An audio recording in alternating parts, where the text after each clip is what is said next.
Module 4, Lesson 29, Word Problems. The sum of two numbers is 361 and the difference is 173. What are the two numbers?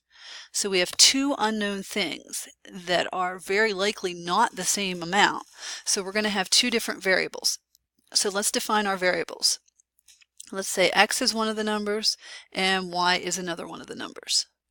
Sum means that we're going to add those two numbers. So x plus y adds up to 361.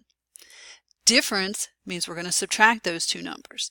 So x minus y equals 173. Now we have to use one of our three methods to solve these: graphing, substitution, or elimination. Since these two are already set up very nicely for elimination, that's the method I'm going to use. If I add these two equations, 1x plus 1x is 2x, positive 1 and negative 1 is 0, and 361 and 173 add up to 534. Now I can divide by 2, and I know one of my numbers, 267. X equals 267. Now if I want to find y, I'm going to go back and substitute into one of my original equations. So x plus y equals 361. We just calculated x to be 267.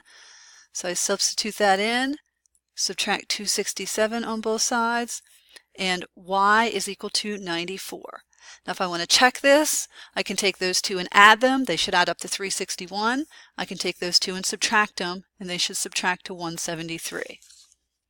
This problem says there are 356 eighth graders. 34 more than 4 times the number of girls is equal to half the number of boys. So there's girls and boys, so G and B. And the total number of girls and boys is 356. And the second part's a little more tricky. 34 more than is addition. 4 times is multiply. Half, is equal to is equal, of course, and half is half. And then out here we have an of, which is also multiplied. So we have 34 plus 4g equals half b. Now, I don't know about you, but I don't like working with fractions, so I'm going to get rid of that fraction. I'm going to do that by multiplying this second equation here by 2. So when I multiply this by 2, I get 68 plus 8g equals 1b. Now that I know the value of b, I should be able to substitute that in. So I'm going to go back to this top equation here.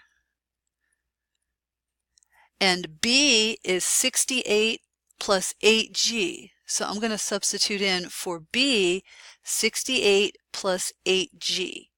Now this time I don't have to have that in a parenthesis because there's no coefficient in front of the b here. So I'm not distributing anything. Now when I go to solve this, 8g and 1g is 9g. Subtract 68 on both sides. And then divide by 9 on both sides, and we end up with g equals 32.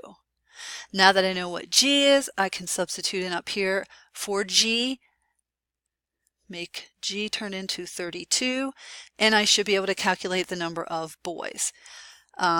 Boys should be, let's see, 68 plus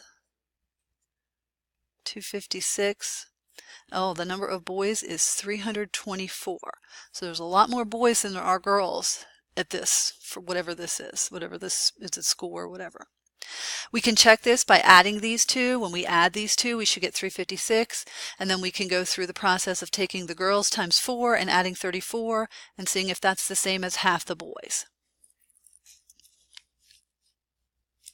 Bonnie has $5 bills and $1 bills. Altogether, she has 18 bills totaling $62. How many of each does she have? So we have $5 bills and $1 bills. So I'm going to use F for the 5 and N for the 1. I don't want to use the O for the 1. That'll look like a 0 too much to me. So we have two things. We're talking about how many bills we have, and we're talking about the amount of money that those bills add up to. Well, first of all, we have 18 bills. So 5s plus the ones is 18. And then we have the total amount of money that we would have if we calculated that. So each $5 bill is worth $5. So 5 times the number of $5 bills. Each $1 bill is $1, so 1 times the number of $1 bills. And this should total $62. Again, this looks like a good problem for me for elimination. If I multiply one of these by a negative, I should be able to eliminate the n. So I'm going to multiply the top equation by -1, and that'll give me -1f minus 1n equals -18. My second equation, I'm going to leave. Add these two equations, I'll end up with 4f equals 44. Divide by 4, and f is equal to 11. So the number of $5 bills I have is 11. The amount of money that would be $55. Now I can go back to the original equation or either equation, the first one looks to be easier, and put in 11 for f, solve that for n, and now I see the number of $1 bills I have is 7. Well, they're each worth $1, so I would have $7 there. So if you add those two numbers, 11 and 7, you get 18. If you add 55 and 7, you get the $62 they said you had. All right, last one. A friend bought 2 boxes of pencils and 8 notebooks, and it cost $11. His brother bought 3 boxes of pencils and 5 notebooks for $11.25 at the same store, so they should cost the same amount. How much would 7 notebooks cost? Well, 2 boxes of pencils. I'm going to use B for the boxes of pencils, and I'm going to use N for the notebooks. So 2 boxes of pencils would cost me 2B, and 8 notebooks would cost me 8N for a total of $11. 3 boxes of pencils and 5 notebooks cost the brother $11.25. So 3B plus 5N is $11.25. Now if I want to eliminate here, I'm going to have to probably multiply through both of these equations to eliminate something. So I'm going to multiply the top equation here by -3 and the bottom equation by 2. So the top equation by -3 will give me -6B minus 24N equals -33. Bottom equation, 6B plus 10N equals 22.5. When we add these two equations, the B's add out to 0. -24 plus 10 is -14N. -33 plus 22.5 is -10.5. Divide by -14 on both sides.